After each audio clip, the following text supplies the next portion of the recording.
एक बच्ची ठीक 2 साल पहले ही इस दुनिया में जन्म लेती है, लेकिन ठीक अपनी नानी के यहाँ जब अपनी माँ के साथ आती है तो उस वक्त उसके साथ कुछ ऐसा हो जाता है कि जिस वजह से वह हमेशा के लिए इस दुनिया को छोड़ के चली जाती है। लेकिन जब लोगों के सामने सच्चाई निकल के आता है तो इसे सुनने के बाद लोगों का रूह तक कांप जाता है। आखिर क्या था इस घटना में क्या हुआ, इस घटना की आप पूरी तह तक सच्चाई जानने के लिए इस वीडियो को आप लास्ट तक ज़रूर देखिएगा। नमस्कार दोस्तों, मैं प्रदीप कुमार आपको इस टेढ़ी बात चैनल पे मैं स्वागत करता हूं। दोस्तों आज की यह जो सच्ची घटना है, यह घटना सुनाने से पहले मैं आपसे एक छोटा सा रिक्वेस्ट करना चाहता हूं, क्योंकि आप अगर इस चैनल पर नए आए हुए हैं और पहली बार आए हुए हैं तो एक बार जाकर आप अपने इन्हीं प्यारे हाथों से आप इस चैनल को सब्सक्राइब ज़रूर कर लीजिएगा, ताकि आपकी वजह से आज यह जो वीडियो है, यह वीडियो काफ़ी लोगों तक पहुंचाया जा सके और आपकी वजह से यह वीडियो पहुंचेगा भी, और इसके लिए हम आपके तहे दिल से शुक्रगुजार रहेंगे। दोस्तों आज की यह जो घटना है, यह घटना आप सुनने से पहले एक बार सोच विचार के सुनिए, क्योंकि यह घटना आपको सोचने पर एकदम मजबूर कर देने वाली है। और यह घटना ठीक उत्तर प्रदेश का जाना माना ज़िला पड़ता है महाराजगंज, और ठीक उसी का ही एक बाबू करेवा गांव लगता है। उसी गांव के रहने वाले होते हैं भागचंद। उनकी बड़ी बेटी होती है सुमन, अब जिसकी उम्र लगभग 25 साल के आसपास होता है। और सुमन का अपना पति भी होता है विष्णुदेव, जो ठीक असल कानपुर का ही रहने वाला होता है। लेकिन सुमन ठीक कुछ ही महीने जो होता है अपने ही ससुराल में रहती, और साथ में कुछ महीने पहले आकर इधर अपने मायके में अब रहने लग जाती है।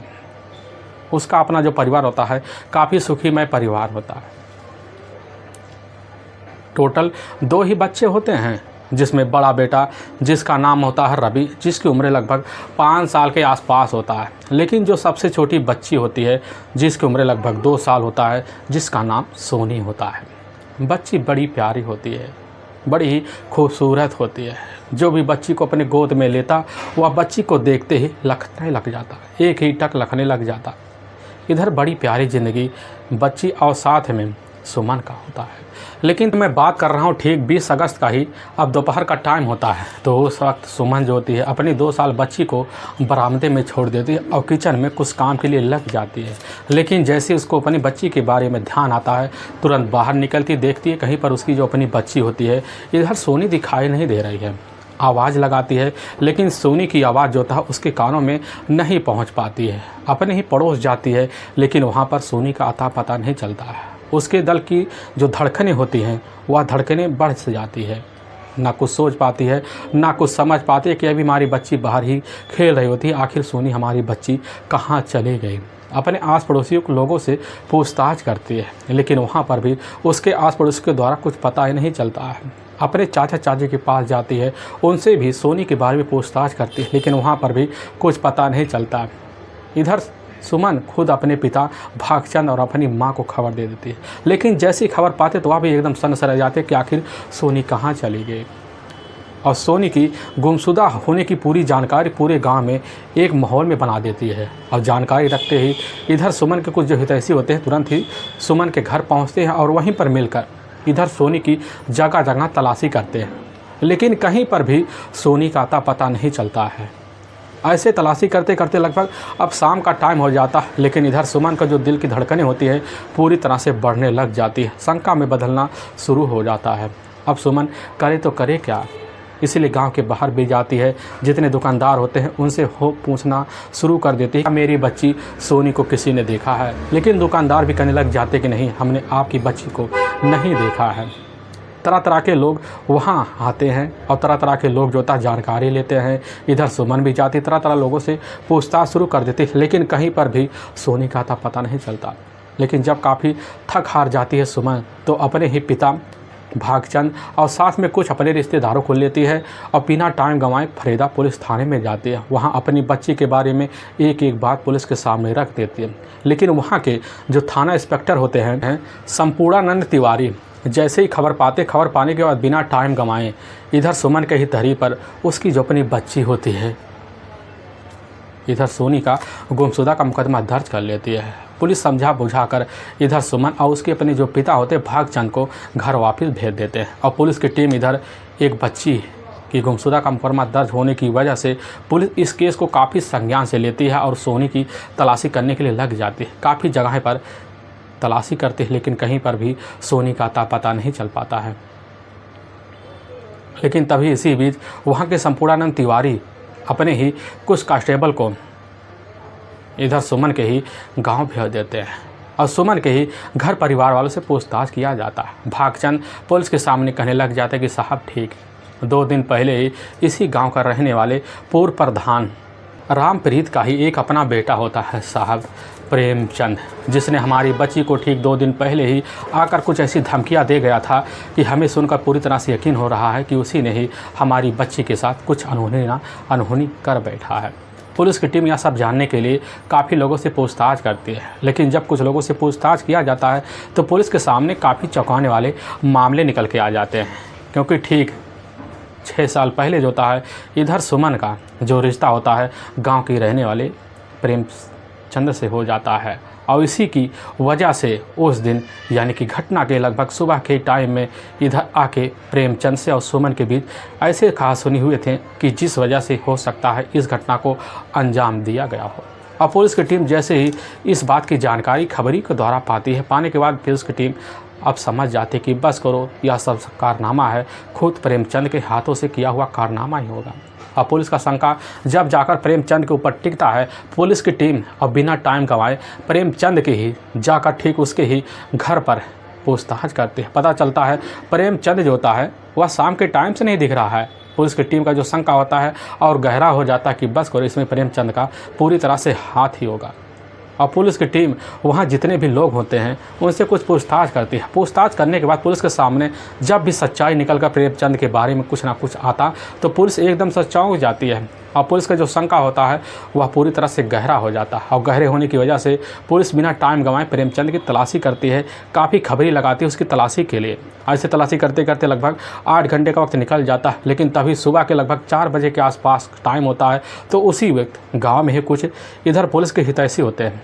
तभी वहाँ के थाना प्रभारी संपूर्णानंद तिवारी के कानों में खबर पहुँच जाता है कि इस समय गांव में एक खंडहरनुमा मकान है। अब उसी मकान में प्रेमचंद छुपा हुआ है। अब पुलिस की टीम जैसे ही खबर पाती है तो अपनी एक टीम लेती है और उसी ही मकान में धावा बोल लेती है और वहीं पर प्रेमचंद मिल जाता है और पुलिस की टीम अपने ही थाने में लाती है। लेकिन पुलिस को जैसे ही प्रेमचंद अपने ही सामने देखता है तो थर थर काँपना शुरू कर देता है।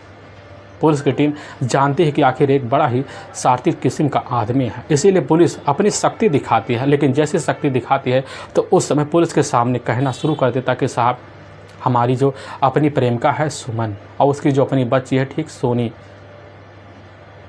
कि हमने अपने इन हाथों से इस दुनिया से जुदा कर दिया और ठीक उसके बॉडी को ले जाकर उसी नदी में डंप कर दिया। लेकिन पुलिस के सामने जैसी यह बात रखता है तो पुलिस का जो कलेजा होता है एकदम दहल सा जाता है। लेकिन पुलिस के सामने जो दिल फेंक आशिक की जो सच्चाई निकल के आती है, जो कारनामा निकल के आता है और इससे सुनने के बाद लोगों का कलेजा और भी दहलने पर एकदम मजबूर सा हो जाता है। असल में ठीक इसी उत्तर प्रदेश का जो जाना माना शहर पड़ता है महाराजगंज और उसी का बाबू फरेदा गांव पड़ता है। उसी गांव के रहने वाले होते हैं भागचंद। उनकी एक अपनी बड़ी बेटी होती है, लेकिन इधर भागचंद जो होते हैं एक संपन्न किसान होते हैं। उनकी बदौलत जो होता है उनके घर में जितने भी बच्चे होते हैं और उनकी साथ में पत्नी का जो पारिवारिक पालन पोषण होता है ठीक इन्हीं के ही कमाई की वजह से पूरा हो जाता है। लेकिन अपनी जो बड़ी बेटी होती है सुमन की पढ़ाई पर काफ़ी ज़्यादा फोकस मारना शुरू कर देते हैं। लेकिन सुमन जो होता है अपने पास एक इंटर कॉलेज होता है उसी में जाकर अब दाखिला ले लेते हैं। लेकिन देखने में सुमन काफ़ी खूबसूरत होती, इतना तक चंचल होती है किसी से बात करने में थोड़ी सी भी हिचक नहीं कर देते। लेकिन ठीक सुमन के ही गाँव के रहने वाले होते हैं रामप्रीत, उन्हीं का ही अपना बेटा होता है प्रेमचंद, जो देखने में काफ़ी सुदृढ़ भी था। लेकिन हाँ, जब वह मौके पर जाकर उसी जिस कॉलेज में इधर सुमन पढ़ाई कर रही थी उसी कॉलेज में पढ़ाई करने लग जाता है तो जैसे ही कॉलेज में जाता है तो खूबसूरती देखता है सुमन का, वहीं पर दीवाना हो जाता है। इतना दीवाना हो जाता है कि सुमन के आए दिन पीछे पड़ा रहता है। लेकिन जब भी सुमन के साथ अब गांव में लौटता तो रास्ते में सुमन खुद उससे मीठी मीठी बातें करते हैं। लेकिन सुमन भी उसके हाव भाव को देखकर पहचान जाती है कि आखिर इस समय अब प्रेमचंद चाहता क्या है। प्रेमचंद उस समय पढ़ने में भी तेज तर्रार होने की वजह से सुमन उसके साथ इतना करीबी बना लेती है कि दोनों के बीच धीरे धीरे प्रेम प्रसंग चालू हो जाता है। लेकिन जब प्रेम प्रसंग चालू हो जाता है तो दोनों के बीच रिश्ते भी पनप जाते हैं और इस रिश्ते की जानकारी किसी के कानों तक नहीं पहुंच पाती। धीरे धीरे रिश्ता ऐसे चलने लग जाता है कि बेधड़क आगे बढ़ जाता है। लेकिन तभी इसी बीच जैसे ही 12वीं की परीक्षा दोनों एक साथ पास कर लेते हैं तो प्रेमचंद के जो अपने पिता होते हैं ठीक अपने ही बेटे को अपने ही जिम्मेदारियों को समझाते बुझाते चेन्नई भिजवा देते हैं। लेकिन इधर सुमन जो होती है बिना आशिक अपने गांव में ज़िंदगी बिताने लग जाती है। भागचंद समझते हैं कि हमारी जो अपनी बेटी है वह पूरी तरह से शादी की दहलीज पर पहुंच चुकी है और ठीक शादी के लिए उस समय रिश्ता देखना भी शुरू कर देते हैं। तभी उन्हों को कुछ रिश्तेदारों का द्वारा पता चलता है कि किसी कानपुर का ही रहने वाला विष्णुदेव है जो देखने में काफ़ी सुदृढ़ और साथ में थोड़ा बहुत पढ़ा लिखा है। लेकिन सुमन की शादी के लिए जैसे उस घर से रिश्ता आता है तुरंत वो इस रिश्ते को स्वीकार कर लेते हैं और जाकर अपनी बेटी भागचंद सुमन की शादी अब करवा देते हैं और सुमन अपने ससुराल जाती है। बड़े ही बेहतर तरीके ढंग से अपनी ज़िंदगी गुजारने लग जाती है। लेकिन उस समय अपने पुराने आशिक को प्यार को हमेशा हमेशा के लिए अपनी ज़िंदगी से बेदखल कर देती है क्योंकि वह समझ जाती है कि ना ऐसा ससुराल हमें मिलेगा और ना ऐसा पति दोबारा मिलेगा। अब इसलिए अपना सारा का सारा जो प्यार होता है खुद अपने पति के ऊपर लुटाना शुरू कर देती है। वक्त बड़े अच्छे से वहाँ सुमन का बीतने लग जाता है। सुमन के सास ससुर बड़े ही अच्छे तरीके से सुदृढ़ तरीके से सुमन का ही घर में अपनी बेटी की तरह पालन पोषण करते थे और सुमन अपनी ज़िंदगी को इस तरह खूबसूरत बना देती है कि जो भी उस घर में आता सुमन की तारीफ़ करते हुए उसके जुबान कभी नहीं थकते और सुमन इस तरह अपने घर में रौनक बढ़ाना शुरू कर देती है। आगे ज़िंदगी बड़े तरीके से चलने लग जाता है। लेकिन वक्त ऐसे भागता है कि ठीक 6 साल शादी के बीत जाते हैं। अब इसी बीच सुमन के पास टोटल अब 2 बच्चे भी हो जाते हैं जिसमें एक बड़ा बेटा घटना के वक्त 5 साल का होता है जिसका नाम विकास होता है। लेकिन जो छोटी बच्ची होती है सोनी जिसका उम्र घटना के वक्त 2 साल का होता है। लेकिन इस बीच सुमन का अपने ही मायके में कई बार आना जाना होता था। आने जाने की वजह से इधर उसके घर परिवार वाले भी अच्छी तरह से सुमन को संस्कार भी दे देते हैं। लेकिन इसी बीच जैसे ही 6 साल का वक्त बीतता है तो एक दिन प्रेमचंद जो था शहर से कमाकर अपने ही गांव लौटता है। लेकिन जब लौटता है तो सुमन के घर जाता है, पता चलता भागचंद है। भागचंद सारी बात इधर एक एक कर प्रेमचंद को बता देते हैं कि उस समय जाकर हमने अपनी बेटी की शादी कर दी थी। लेकिन यह बात जैसे ही प्रेमचंद सुनता है एकदम से सन्न से रह जाता है कि आखिर हमारी जो प्रेमिका है एक बार बिना खून के शादी कैसे कर ली। यह सब सोच साच कर इधर प्रेमचंद काफ़ी ज़्यादा परेशान हो जाता है और अपने ही घर में रहकर इधर अपनी प्रेमिका का आने का इंतज़ार होता है क्योंकि उसको पता होता है कि इधर सुमन का जो होता है अपने ही मायके में लगभग हर तीसरे महीने में आना जाना लगा रहता है। लेकिन वह रुकता है और समय का इंतज़ार करता है। लेकिन तभी सुमन जो होती ठीक 20 अगस्त साल 2016 का ही सुबह का टाइम होता है। उसी वक्त सुमन जो होती है अपने ही अब मायके पहुँचती है। अपने दोनों बच्चों को अपने ही माता पिता के हवाले कर देती है और अपने एक कमरे में जाती है और वहाँ पर अपने सारे जो कपड़े होते हैं पुराने उनको पैक करना शुरू कर देती है। लेकिन उसी वक्त उसके ही पीछे से उसका जो दाहिना सर होता है उसी सर पर एक व्यक्ति का हाथ आता है। वह जैसे ही आभास करती है तुरंत इस चौंक से जाती है कि आखिर यह क्या हो सकता है। लेकिन पीछे लगती है तो एकदम सन्न से रहती क्योंकि वह कोई और नहीं होता, वह सुमन का ही अपना एक पुराना आशिक होता है प्रेमचंद। लेकिन जैसे ही देखती है तो वह तुरंत ही गुस्सैली में हो जाती, कहने लग जाती है कि आखिर तुम आवाज़ लगाकर अंदर क्यों नहीं आए, आखिर तुम होते कौन हो बिना हमारे इजाज़त के अंदर आने वाले। यह बात उधर दूसरी तरफ प्रेमचंद सुनता है एकदम सन्न से रह जाता, कहने लग जाती कि आखिर तुमने हमारी ज़िंदगी को कैसे समझ लिया है। आखिर 5 साल में आज तक हमारे पास फ़ोन तक नहीं आए। हमने भी तुम्हारे बारे में काफ़ी जानकारी लेनी चाहिए लेकिन छोटी मोटी जानकारी तो मिलती रही, लेकिन तुम्हारा नंबर तक ना मिलने की वजह से हमें भी दिक्कतें का सामना करना पड़ा।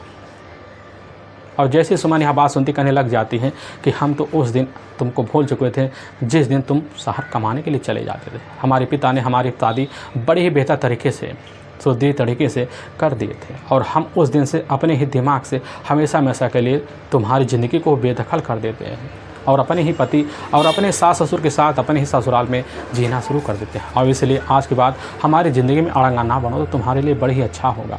यह बात उधर प्रेमचंद सुनता है, ये एकदम सस्तनस रह जाता, ना कुछ सोच पाता है ना कुछ समझ पाता।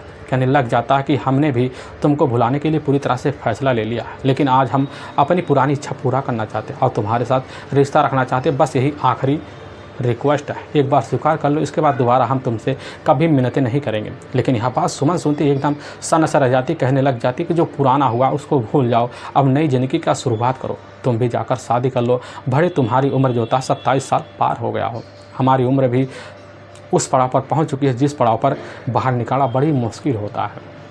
प्रेमचंद सुनता कहने लग जाता है कि देखो अभी कोई टाइम नहीं हुआ है, समय अच्छा है, हम दोनों मिलकर इस रिश्ते को दोबारा अंजाम दिया जाए। सुमन कहने लग जाती है कि ऐसा प्यारा पति ढूंढने पर भी नहीं मिलता, ना ऐसे बच्चे मिलते हैं, और इसलिए हमारे परिवार में अड़ंगा ना बनो। काफ़ी बार बार जिद प्रेमचंद सुमन के सामने करना शुरू कर देता है, रिश्ते की मांग करता है, लेकिन सुमन भदना जाती, कहने लग जाती कि अब दोबारा कतई यह बात कहने से अपनी जुबान पर लाने की कोशिश मत करना। प्रेमचंद ना कुछ सोच पाता है ना कुछ समझ पाता है, लेकिन जैसे करीब जाता तो सुमन एक बार धक्का दे देती है और वहीं प्रेमचंद ज़मीन पकड़ लेता है और गुस्से में तिलमिलाता हुआ अपने घर चलाता है। शाम के टाइम जैसे चारपाई पर प्रेमचंद सोता है तो सोते ही वक्त उसके दिमाग में खुरापाती कल्पनाएं आना शुरू हो जाते हैं। तरह तरह की बातें सोचने लग जाता है कि जिसके ने हमने अपनी पूरी ज़िंदगी एक ही साथ कुर्बान कर दी, आखिर वह हमारे साथ ज़िंदगी का खिलवाड़ कैसे बना सकती है, अपनी मांग में सिंदूर किसी और का कैसे भर सकते, क्योंकि शादी के पहले हमारे साथ जीने कस्में और मरने की वादे कर चुकी होती है। यही सब सोच साच कर इधर पूरी का पूरा जो रात होता है प्रेमचंद कैसे न तैसे गुजारने की भरपूर कोशिश करता है, लेकिन जैसे सुबह का टाइम होता उसी वक्त उसके दिमाग में एक खतरनाक प्लान आ जाता है। उसी प्लान के तहत सोच बैठता है कि जिस लड़की ने हमारी ज़िंदगी से ऐसा खिलवाड़ किया उसकी ज़िंदगी को हम हमेशा हमेशा के लिए तहस महस कर देंगे।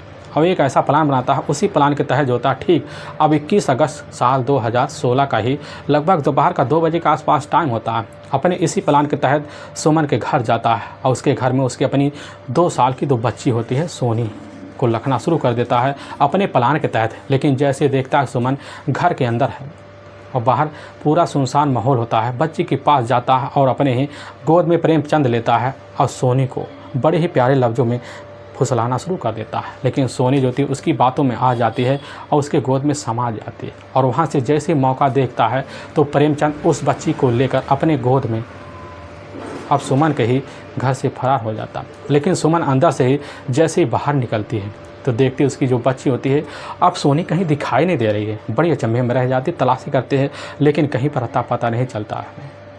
न चल पाने की वजह से अपने माता पिता को खबर देती, माता पिता भी खबर पाते हैं और उस समय जाकर सोनी की तलाशी करते हैं, लेकिन कहीं पर अब सोनी का अता पता नहीं चल पाता है। लेकिन दूसरी तरफ प्रेमचंद एक वहाँ पर खंडहर नुमा मकान होता है, उसी मकान में ले जाकर उस सोनी को छुपा देता है और वहीं पर सोचने लग जाता है कि हम जब तक हमारे इस कदमों में सुमन को नहीं झुका लेंगे तब तक सोनी को उसके हवाले नहीं करेंगे। यह सब सोच साच कर खंडहर में बैठा रहता है, समय का इंतजार करता है। लेकिन दूसरी तरफ जैसे देखता है कि सुमन काफ़ी ज़्यादा परेशान हो जाती, थाने में जाने वाली है, तो सूचना पाते ही इधर प्रेमचंद जो था सुमन के पास पहुंचता है और सुमन के साथ मिलकर खुद जो है थाने में जाने लग जाता है और वहीं थाने में लिखित तहरीर देखने लग जाता, कहीं इस गुमशुदा मुकदमा में हमारा जो था शक पे नाम तो नहीं आ रहा है। लेकिन जब देखता नाम नहीं आ रहा है तुरंत ही वह आते वक्त जो है प्रेमचंद वहाँ से फरार हो जाता है। लेकिन जैसे ही सुमन देखती प्रेमचंद बीच रास्ते में छोड़कर हम लोगों को क्यों फरार हो गया, उसके मन में शंकाएँ जन्म लेती, बस सोचने लग जाती है कि कहीं ना कहीं हमारे ही प्यार को हमेशा के लिए मिटाने के लिए हमारी बच्ची का अपने हाथों का शिकार तो नहीं बना लिया। और इस तरह की भनक और महसूस होते ही सुमन इस बात की जानकारी अपने पूरे परिवार वालों को देती है। परिवार वाले सुनते हैं एकदम से स्तन से पूरी बात समझ जाते हैं कि बस करो, इसमें जो करा धराया हाथ होगा प्रेमचंद का होगा। और बिना टाइम गंवाए सुमन को साथ लेते हैं और साथ लेकर अब रामप्रीत के घर पहुंचते हैं और वहां पर प्रेमचंद के बारे में पूछताछ करते हैं। पता चलता है प्रेमचंद तो अपने घर पर है नहीं। सुमन वहीं पर रो रो कर रामप्रीत से कहने लग जाती है कि हमारी बच्ची को हमें सुपुर्द कर दो, आपका ही बेटा हमारी बच्ची का अपहरण कर लिया है। यह बात सुनने के बाद रामप्रीत चौंक सा जाते हैं, क्योंकि गांव का मामला होता है। और बिना टाइम गंवाए रामप्रीत अपना मोबाइल निकालते हैं और प्रेमचंद के पास कॉल कर देते हैं और कहने लग जाते हैं कि बेटा तुम जहाँ कहीं भी हो तुरंत वापस आ जाओ, क्योंकि घर पर जो मामला है पूरी तरह से गंभीर हो चुका है।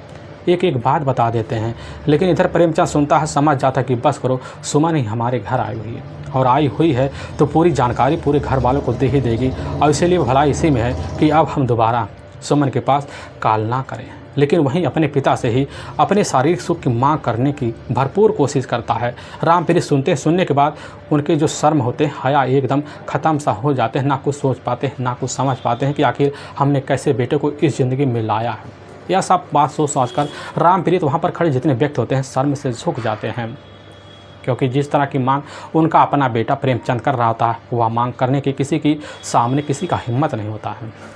लेकिन प्रेमचंद उधर सोच लेता है कि बस करो, अब सुमन हमारी बात कतई मानेगी नहीं, और उसी वक्त खतरनाक फैसला लेता और उसी बच्ची के गले पर हाथ लगाता है और सोनी की ज़िंदगी को हमेशा हमेशा के लिए ख़त्म कर लेता है और ले जाकर उसके बॉडी को एक नदी में डंप कराता है। फिर उसी खंडहर में आकर और छुप जाता है। लेकिन सुमन जब अपनी बच्ची की खोज खबर लेती ना पता चलता है तो दहाड़े मारकर पूरे गांव में चीख चिल्ला पड़ती है और उसकी शिकायत पुलिस के खानों में खबरी द्वारा पहुंच जाता है और खबरी तुरंत बिना टाइम गंवाए गांव में छापा मारते हैं। लेकिन उसी खंडहर में जाकर पुलिस जब सुबह के 4 बजे पता पाती है, पता पाकर उसी खंडहर में जाकर प्रेमचंद को गिरफ्तार करती है और थाने ले जाती है। लेकिन जब थाने ले जाती है पुलिस के सामने सारी बात दलानी वाली रख देता है। लेकिन वाकई में दोस्तों पुलिस के सामने जो सच्चाई रखता है, इसे सुनने के बाद लोगों का कलेजा भी कांप जाता है और पुलिस की टीम बिना टाइम गंवाए प्रेमचंद को ले जाती है, वहाँ के न्यायालय में पेश कर देती है और न्यायालय में उसी के ऊपर काफ़ी गंभीर मुकदमा दर्ज करके ले जाकर हमेशा हमेशा के लिए जेल के सलाखों के पीछे अब डाल देती है।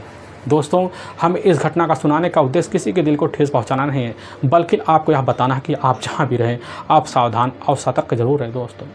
दोस्तों अगर आपको यह वीडियो पसंद आ रहा तो इस वीडियो को आप ज़्यादा से ज़्यादा शेयर और सब्सक्राइब जरूर करें, जिससे हम आपके बहुत आभारी रहेंगे। और फिर मिलेंगे एक नेक्स्ट वीडियो के साथ, तब तक के लिए जय हिंद और जय भारत।